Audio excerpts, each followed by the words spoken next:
Bonsoir à tous, j'espère que vous passez une bonne soirée. Aujourd'hui, on va vous parler donc de Z-Watcher et du business model Canva. On va vous raconter ça un petit peu comme une histoire.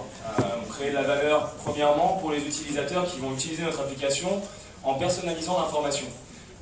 Donc l'information sera ultra personnalisée sur leur centre d'intérêt, sur leur hobby, sur leur passion. Et ils auront la possibilité, chacun, de devenir influenceur et de créer leur propre communauté autour de leur centre d'intérêt. On va distribuer cette application via l'App Store, évidemment, l'App Store, le Google Play, pour l'instant c'est uniquement sur l'App Store, et via les réseaux sociaux et via notre site internet pour la communication. Notre stratégie de relation client sera donc d'avoir une application qui est totalement gratuite pour l'utilisateur. On a un mode freemium et une communication qui est basée sur la proximité et sur la viralité en utilisant des codes de la pop culture pour toucher, in fine, des utilisateurs qui sont des personnes urbaines, qui sont très connectées sur leur smartphone, qui ont des centres d'intérêt qui sont très poussés et qui effectuent déjà quotidiennement une veille via différentes sources d'informations. Alors maintenant, donc, on va continuer sur la partie annonceur. Donc au niveau de la partie annonceur, donc, il faut quand même trouver un intérêt, effectivement, donc une création de valeur pour les annonceurs.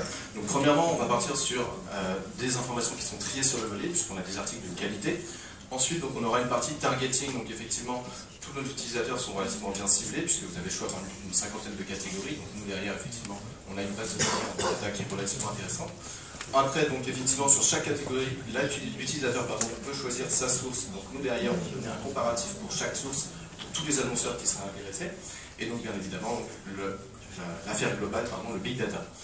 Derrière, donc, au niveau de la distribution, nous, on va les contacter donc, par mail, par téléphone ou directement par des contacts, ou au sein de pitch comme celui-ci. Et derrière, donc, la relation client, donc, on va avoir une fidélisation par le prix avec eux, et effectivement, donc, un rôle de conseil, puisqu'on pourra leur permettre d'avancer dans leur technique de marketing et de communication.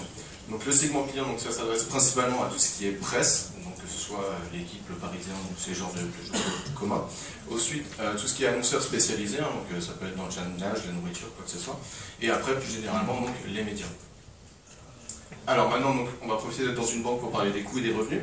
Alors au niveau des flux et des coûts, donc, on va avoir effectivement tout ce qui est développement et maintenance, bien évidemment.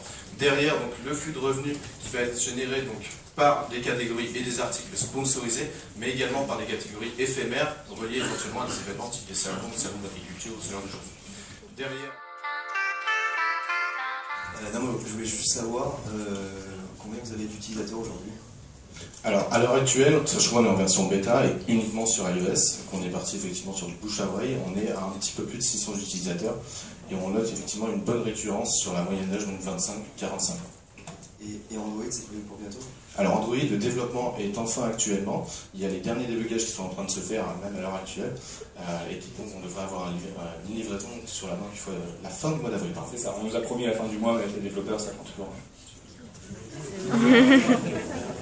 Les développeurs, on a ça?